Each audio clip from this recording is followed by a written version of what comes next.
नमः शिवाय दोस्तों। सबसे पहले मैं अपने गुरु को प्रणाम करती हूँ, माता भवानी को प्रणाम करती हूँ, हरिंदर भैया नीलम दीदी को प्रणाम करती हूँ, सभी देवी देवता को प्रणाम करती हूँ, सभी गुरु भाई के जन्म बारंबार प्रणाम करती हूँ। मेरा प्रणाम स्वीकार हो। एक गांव में एक गरीब औरत अपने बेटे के साथ रहती थी। वह बहुत ही गरीब थी। उसका बेटा मजदूरी करके जो पैसा लाता था उसी में वह अपना गुजारा करती।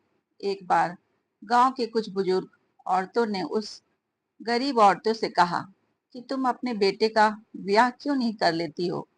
तो गरीब औरत ने कहा, मुझ जैसे गरीब के घर में कौन अपना बेटा देगा, बेटी देगा। अगर आप लोग के नजर में कोई ऐसी लड़की हो तो मुझे बता। उस सभी ने कहा, ठीक है, कोई ऐसी लड़की होगी तो मैं तुम्हें बताऊंगी। कुछ समय बाद एक गरीब परिवार की लड़की से उसका ब्याह तय हुआ। वह लड़की शिव की परम शिष्य थी। किसी के घर शिव चर्चा भजन होता तो वह जरूर जाती थी।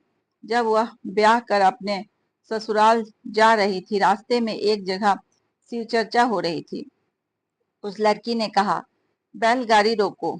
तो उस लड़के ने कहा, क्या हुआ, बैलगाड़ी क्यों रुकवा दी। तो उस लड़की ने कहा, नाथ, मैं शिव की शिष्या हूँ और मैं आज तक शिव चर्चा नांग कर आगे नहीं गई हूँ।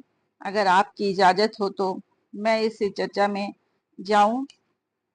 मैं शिव चर्चा के बाद जल और प्रसाद लेकर लौटूंगी। आप आगे जाइए, मैं पीछे से आ जाऊंगी। वह गरीब लड़का ने कहा, ठीक है, और वह घर जाकर अपने कमरे में बैठ गया।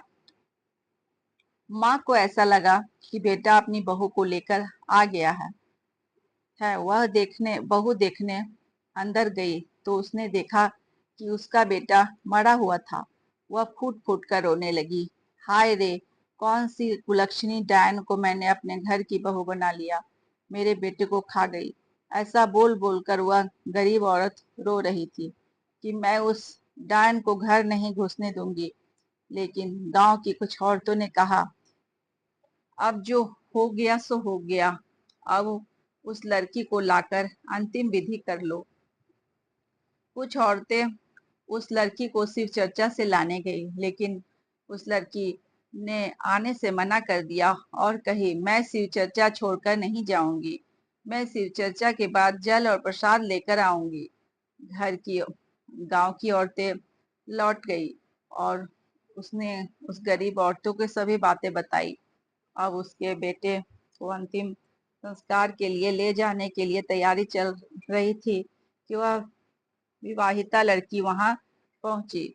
उसके हाथ में जल और प्रसाद था। वह रोते रोते बोलने लगी कि मैं मेरे पति का मुख दिखाइए, मैं उसे शिव चर्चा का जल पिलाऊंगी और वह ठीक हो जाएंगे। लेकिन उसकी सास ने कहा, नहीं, मैं तुम्हें अपने बेटे का मुख नहीं देखने दूंगी। वह रोती गिड़गिड़ाती रही, लेकिन उसकी सास ने मुंह नहीं देखने देखने दिया।